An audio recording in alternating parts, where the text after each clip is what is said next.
aha uwo ndaba ku mutima wiwanje nuko atabona igisebe kiri ku mutima w'umuntu ndatuntuye cyane igisebe kiko ntaruko numva ntokivuga ni hamwe h'Imana mba narasaze ariko nkoresha kwizera anumva baca umugani ngo niko zubakwa nanje nari nubatswe nyene hamwe nari nubakiye ku mahwa ndose umunezero isaha mu yindi saha yabaragahinda gabivanye n'abana mfise nkavuga ati nta kundi none ngire gute uyu niwe umugabo Imana yampaye reka tubane uko nyene kandi abantu benshi vraiment bazi ko mfise umunezero ariko ku mutima wanje nagahinda gakomeye jewe nta kwezi kwera nakubiswe ngira guheze novuga ati ni umwaka ni nk'umusi mukuru nokora kabo nkihangana harya ugeze mu bana batanu ntakora iki ayo mafaranga amaze kuyashira kuri konti kanya konti yarahomvye bari bafise amafaranga ntayo barose ndimwo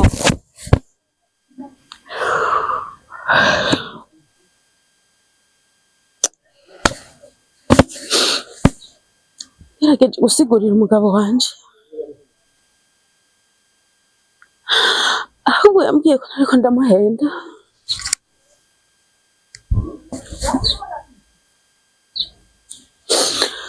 kwari uburyarya ariko ndamugirako yuko ushaka kuyiba ni gute no kuyiba kandi nanje mba nshaka akazoza k'abana banje ico gihe kumfata nabi yarankubise kurusha uko vyahora ndagerageza kumusigurira ariko yarazi kuvyemera bivanye n'iki na wa mubano mubi twe dufitaniye ukuntu yansohoye ngira si nk'uko abandi bagore bahora birukana umuryango uvuga ko ikigusha kuri no saha muharigeze basi mubishira mu muryango ngo ubashira intuzenya ubatandukanirize ano matati nimba atari banga ayo mafaranga yangana gute yatumye umugabo yumva yo kurugo gutuma rusambuka akayabura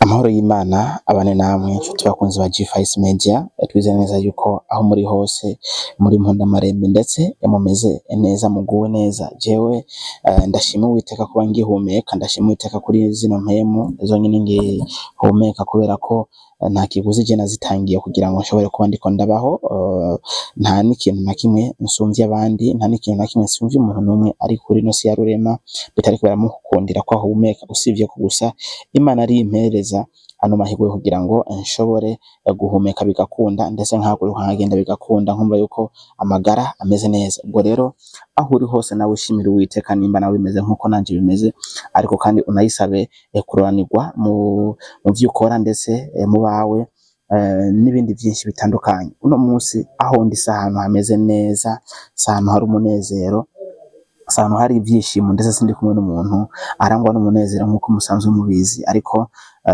turagerageza guca hirya no hino kugira ngo tumenye byinshi ndi ahantu nkuko muhabona hataryoshe ntihameze neza ndetse hatanakwiriye uno muri ko murabona mu maso yiwanje sinaho yaremewe ariko nta bibazo bidashikira nta usitanyagira kubera ko isi ntisakaye uno munsi biri kuruye ejo biri kururi benshi mu muzi nka Kivodoka numwe mu bakinyi b'amareresi y'u Burundi waneza yuko yafashe imitima ya benshi ndetse ahimbaza imitima ya benshi uno munsi namushitse ko inyuma y'amakuru menshi nagiye ndumva inyuma y'urukurukuru nagiye ndumva navuga ati reka ndamurondere tuvugane byari bigoye ko ndamuronka kubera ko aho namuziga sinaho namusanze kure cyane ndavuga ati reka kino kintu sindakigumizemo ndakiyagire abarundi Kivodoka amahoro cyane mahoro mwihangana kwanza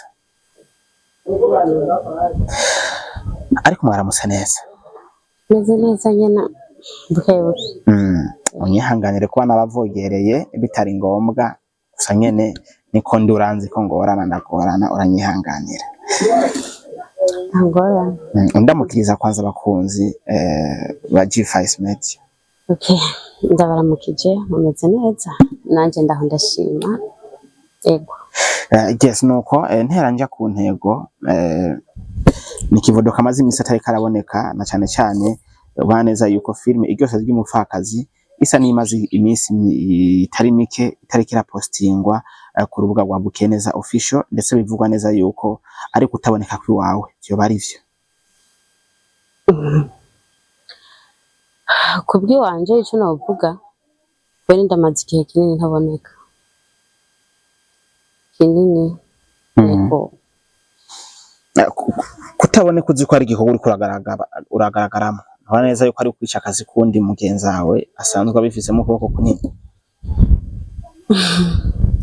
Ibyo ndabizi kandi ndazi ko bitari gikomere kandi kinini.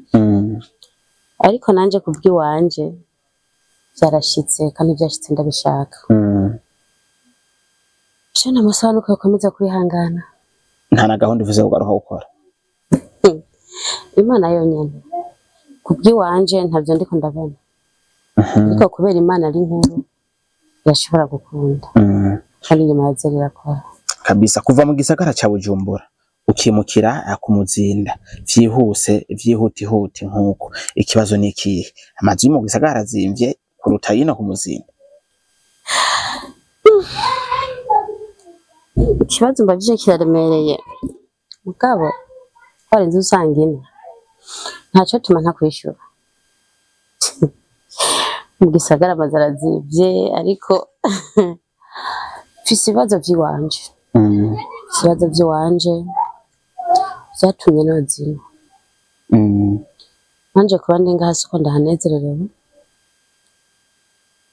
Ibintu biragoye biragoye kandi cyane. Yes nuko amakuru yatumye mpagura kuno munsi nkavuga ati ko biri kose yuri hose ndagusangayo nkafata déplacement zanje kuva Bujumbura nza ku Muzinda namakuru ataryoshe ababaje. Bivugwa neza yuko urugo rwa Kivodoka rwa rwarasambutse ndetse sinibivugwa nibimenye yamenya ndafise amakuru yizewe ndetse yimbitse yuko bitari vyoroshe misi yahera mu rugo. Ikibazo ni ikihe cyatimye urugo rwa uno munsi rusambuka wari ubase gute wari umuntu warubanye gute n'umugabo mu bisanzwe mbeko dushika akure cyane.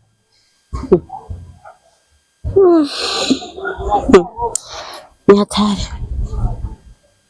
hatari mugabo jewe kubwi wanje ukuri umugabo wanje tubanye imyaka myinshi. So kuvuga ngo nukuri urukundo rwari rwinshi cyane cyangwa iki oya anumva baca umugani ngo niko zubakwa. Nanje nayo nubatse ko nyene hamwe nayo nubakiye ku mahwa ndose umunezero isaha mu yindi saha yabaragahinda. Gabivanye n'abana mfise nkavuga ati nta kundi none ngire gute. Uyu niwe umugabo Imana yampaye reka tubane uko nyene. Ariko vyageze ahantu urumva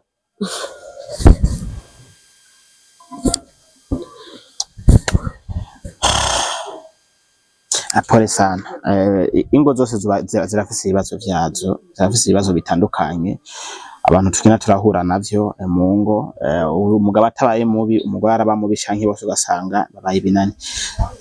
Ariko kutabana neza kwanyu wari usanzwe bimenyereye ndifuza ko uno munsi kuri inzu mpamahigwe unyugurukire vyimbitse vy'indani urugo rwa Kivodoka w'indani uko ari rwo wamunezero ko aratukubana nawe ugaca utubwira ati mu rugo je ntivyari bimeze neza gute.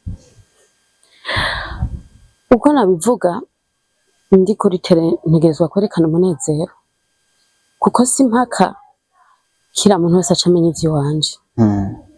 Ntegerezwa kwerekana umunezero kandi abantu benshi vraiment bazi ko mfise umunezero ariko ku mutima wanje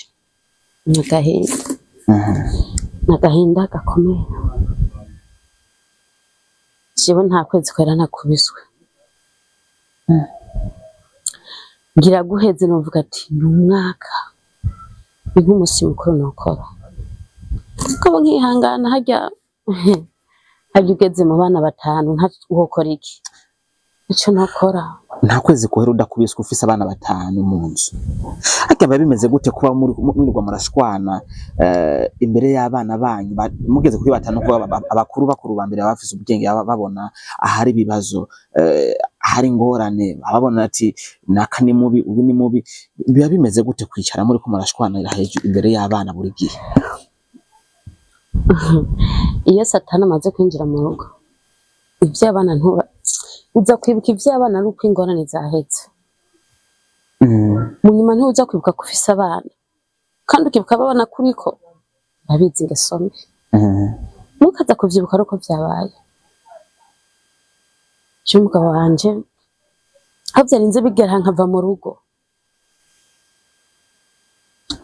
hariho amafaranga yazirama nkashira kuri konti. Iyi niyo mpamvu yatumye uva mu rugo rero tushitseko. Yego. Ayo mafaranga amaze kuyashira kuri konti, kanya konti yarahomvye. Bari bafise amafaranga ntayo barose ndimwo.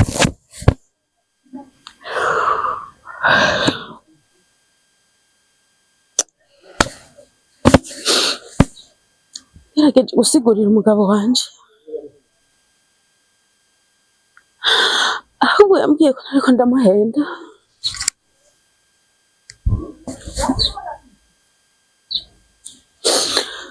Kwari uburyarya ndiko ndamugirako. Yuko ushaka kuyiba. Ni gute no kuyiba? Kandi nanje mba nshaka akazoza k'abana banje. Ico gihe kumfata nabi yarankubise kurusha uko vyahora. Ndagerageza kumusigurira, ariko yarazi kuvyemera. Bivanye n'iki na wa mubano mubi twe dufitaniye.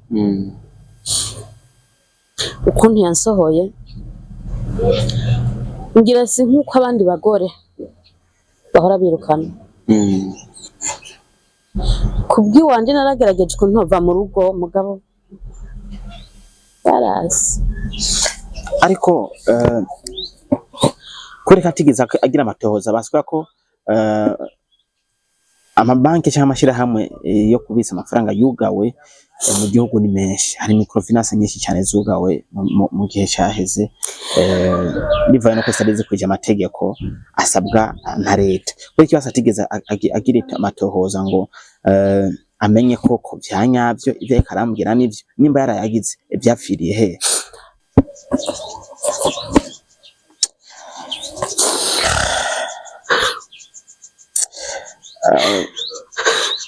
Umuryango bivuga kuki gusha kuri no saha muharigeze basi mubishira mu muryango ngo ubashire intuzenya ubatandukanirize ano matati nimba atari banga ayo mafaranga yangana gute yatumye umugabo wimva yo kurugo gutuma rusambuka akayabura?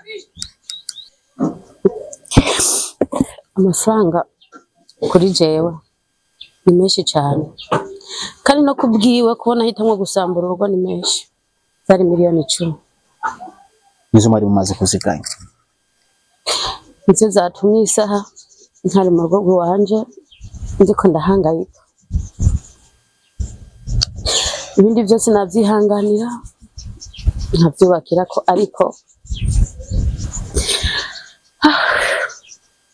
umunsi famille bivuga kwiki imiryango yanyu ku mpande zose, kuko nimushobora gutandukana kuvyoroshe mu miryango ntibimenye.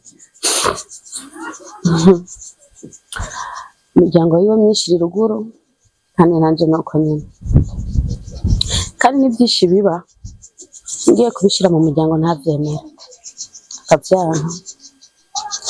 Aha uwo ndaba ku mutima, umutima wanje nuko atabona igisebe kiri ku mutima w'umuntu. Ndatuntuye cyane, igisebe kiko ntaruko numva ntokivuga. Ni hamwe h'Imana mba narasaze, ariko nkoresha kwizera. Afise agahinda, mbona ndiko ndarenga namwe barabara tugatega mugora afise amahoro imeze neza. kubera kwiha amahoro ariko siko biri.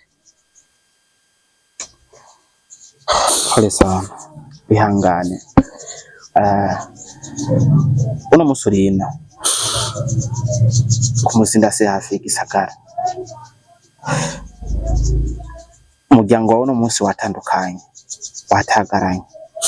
Ikibazo ca nibaza ni ubuzima bw'abana banyu bumeze gute mu gihe umwe ari hari wundi akaba ari ino? Nibyo nta byinshi nabivugako, kuko hagiye umugore n'umugabo batandukanye, abana nibo bagira ikibazo.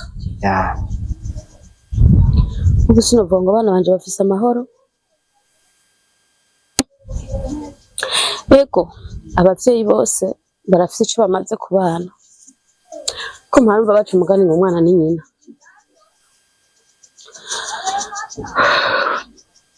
Abana bashobora kuba bari muhira mu bw'umugabo ntamenye tumwe nagize ikibazo iki nawe yibereye ku kazi. Kuba abana yarabasigaranye wenyene? Je mfise abana babiri batoya gusa, abandi nibo bafise. Abo ufise bariga canke ntibaratangura ishuri? Harimwo uwiga.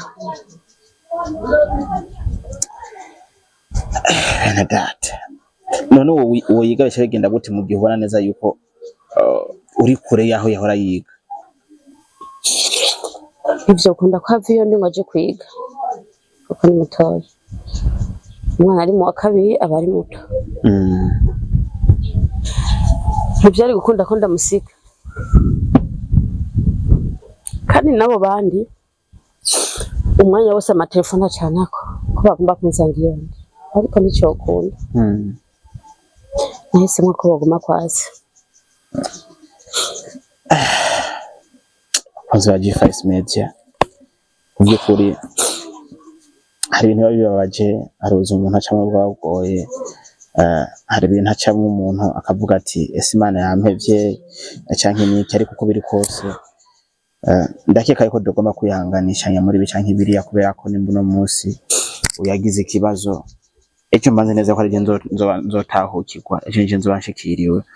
Abantu bari mu ngo bino barabitahura cyane, abantu bari mu ngo bino baravyumva kuruta, barumva uburemere n'ububabare uno muvyeyi afise ku mutima, barumva ububabare n'ibisebe uno muvyeyi afise muri we. Ariko ejo je nokora no kumwihanganisha kugira ngo bino bintu bitore umurongo. Umugabo wawe asabye kugira ngo usubire mu rugo.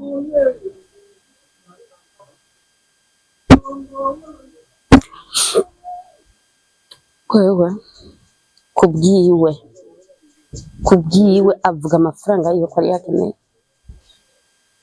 kuko yaba nkeneye, yaba akeneye je ari kuvuga ati reka twicare hamwe tuvugane ngene vyogenda, uko amafaranga araronderwa akaronka. Bari kuyarondera umva ngenda sindumva avuga ati ingo tuyaga ico kintu, ucaguma gumiza mu kanwa n'amafaranga nta kindi. Ariko muracisha mu mukavugana cerekane ko je atankeneye, ayaga n'uwo mu mama tubana.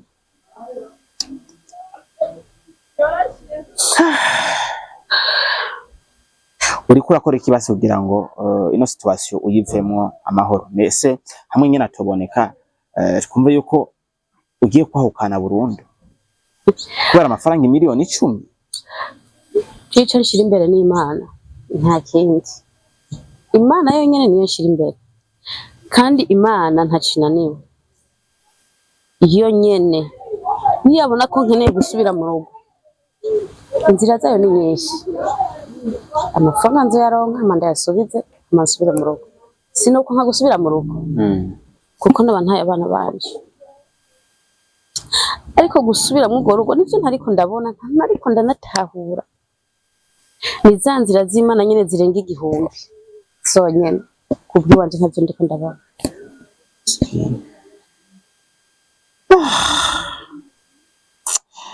Guys, no situation twese kumve neza yuko ishobora kuba yo tukorako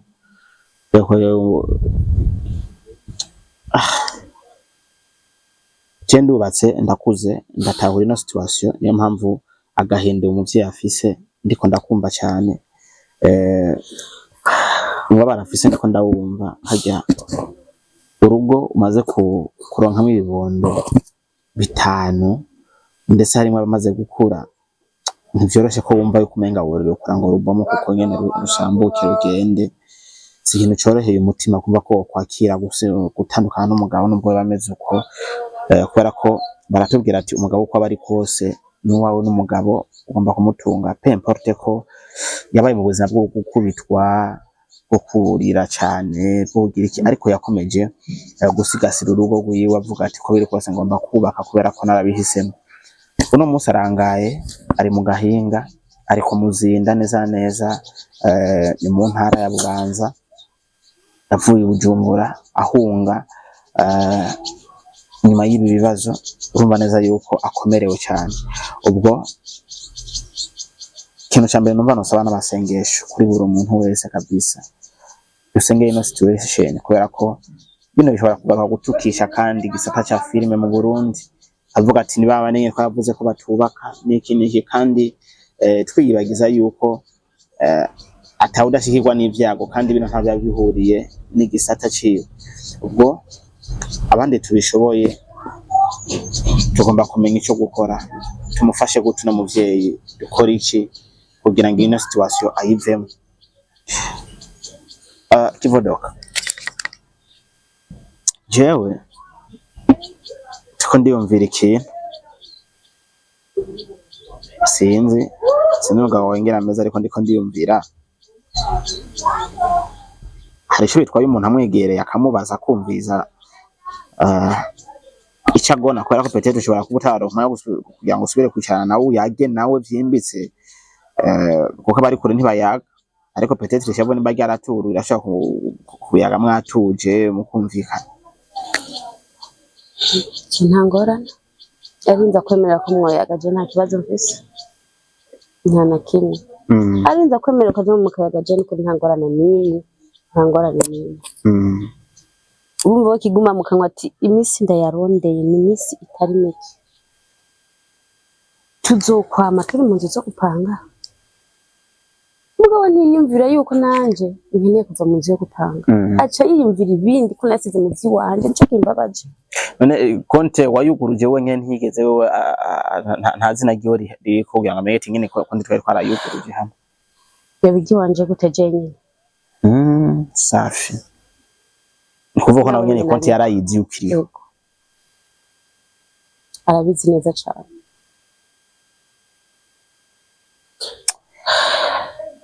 Abagore kenshi turagwa mu mpore mu bintu tutazi ariko kubwo nisha niyumva ati niba mu bana muri wari hasanzwe kuko cari gisiguritse akanyumviritsa ariko atawunyumvirije nta kundi nca nihangana kandi amahoro.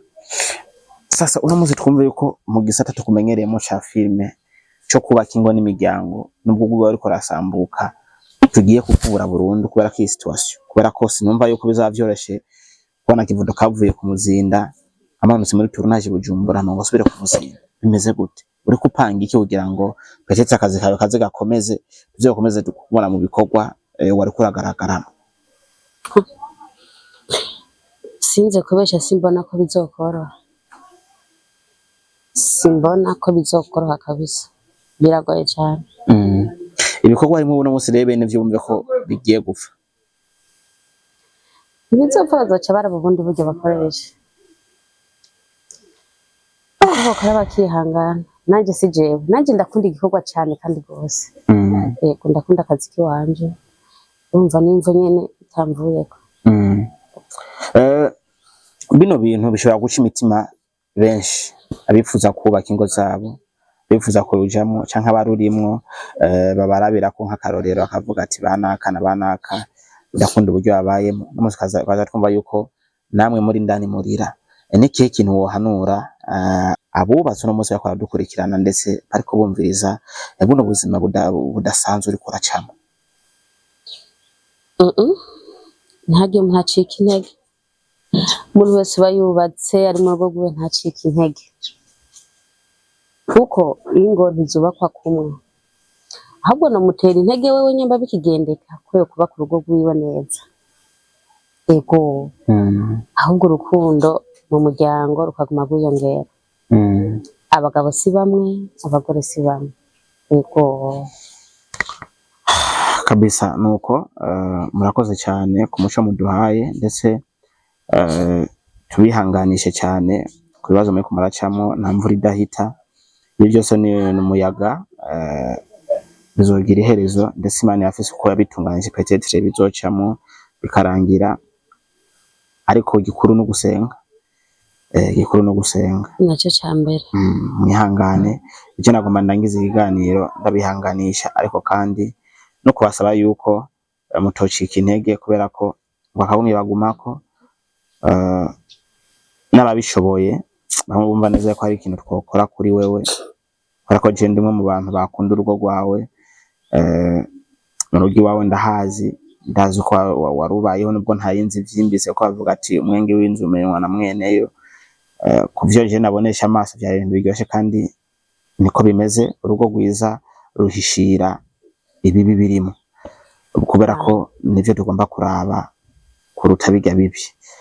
Rero mwumve neza yuko je nkibipfuriza kuba muri kumwe, nifuza kubona kandi mwasubiye muri mu mahoro, umuryango umeze neza, umwana yasubiye ku ishuri utari kariga, abandi bose bari hamwe mu rukundo, kuko abana bakuriye mu maboko ya papa na mama bakiriho biraryoshe cyane. Ubwo rero mwumve neza ko mugomba kurengera ivyo mupfa vyose. Amafaranga ni make, miliyoni 10 si ibintu vyotuma mutandukana, kuko hari byinshi bitakara gusumba ayo mahera. Hari byinshi mushobora gutakaza mu rugo gusumba izo 10 million, mukazitakaza kandi mugakomeza mukubaka. Ubwo rero ico mupfa gisumba ico mufana, cyo mugomba kuvyiga, ariko vyase kandi ngo inkuba zibiri ntizihurira mu gico kimwe, ashobora kuvamo umwe agahebera uwundi. Swati akihangana papa ahari hose, nimba bizagushika kumviriza kino kiganiro, akiyakira agasubiza umugore mu rugo, canke madame Imana niyagushoboza ashobora kuvuga atoke ko biri kose shfepeye ndashobora kuyariha, ndaronse Imana ko yagushoboje, ariko urugo rwawe rugakomeza kubaka. Niko bimeze. Ntawubakiye ku vyiza byose, ntawubakiye ku vyiza byose. Ubwo rero n'abadukurikirana musenge, abo tubishoboye tureba siteje, je no mumenga noterereza, ariko sivyo vyanzanye hano, sivyo vyanzanye hano. Iyo bari byo nshoboye je no yaguhereza kabisa, navuga ati rudia mu nyumba. Kweli, kuko nta kintu kimara amaje nk'ico mu myaka ugezemo kwahukana biba bibabaje. Utubona ariko hahukana bwabo abantu bakiri bato batuvuga ati abana imyaka, ariko ugeze mu bana batanu kuja kwahukana biba bibabaje monshe, birababaje cyane. Niyo mpamvu jiyo bari je ari ibintu vy'iwanje nshoboye nayaguha ati genda ugira. Ariko nyene ko biri kose pese Imana ifise inzira izo bicishamo, kandi ndanabashimira basi ku mwanya mwampaye, ntivyari vyoroshe ko mu nkundira, ariko bikaba vyakunze. Namwe murakoze cyane kubona mwadusanze iyo turi. Nyine umuntu aje kuturaba turanezera, bidutera intege kabisa. Murakoze cyane. Naye n'ubumenga sinogenda utanatwenze, basi kutwenza Imana ishimwe. Benda raje kuva nshika ntihari bigera nyereka n'ijisho y'umunezero yari yanse, nuko n'ikiganiro ndagikora mugabo cyarangiye nkundiye nyene. Namuforoje kugira ngo anyemerere ko dukora pe, ariko uko biri kose barikiwe, Imana ihezagire imirimo yawe, ndetse isubize ibintu ku murongo, kubera ko nizi ingene bizogenda. Amen. Asante. Reka tubashimire mwese mwadukurikiranye, dushimire mwese mwarabigana ugakona gusha kwereza, kubera ko n'umwanya, ariko kandi mwese mugiye gushira uno mutwaro wa mwene data mu masengesho yanyu, abafise emotion zo kugira ngo bahayagise ku kintu, tubasaba reaction zanyu, ndetse muzishikane ku mitima, tugiye ico dukoze kuri uno mwene data. Ababishoboye bumva ko hari ikintu yofasha, jewe ndaza gutanga nimero yiwe, uyifuza kumuyagisha peut-être ari abaremesha kiyago, yakora ko ubu ahari ndabona yuko arakeneye abantu bovugana, arakeneye abantu bamuremesha, arakeneye abantu bamuhereza impanuro muri bica nk'ibiri. Yarenda ziko ndafise abamama bakuze, abapapa bakuze basobanukiwe bino bintu, ashobora kumuha impanuro akazumva, ashobora kumuha ikintu ashobora kugendera kugira ngo urugo rwe rusubire kumera neza, ndetse bafise ubufasha bwo kumufasha uno muvyeyi. Nimero ziwe ziri hano mu kiganiro, ziranditseko Kivodoka, urashobora kumwandikira kuri WhatsApp mukavugana ndetse vyinshi kuruta. Murakoze cyane.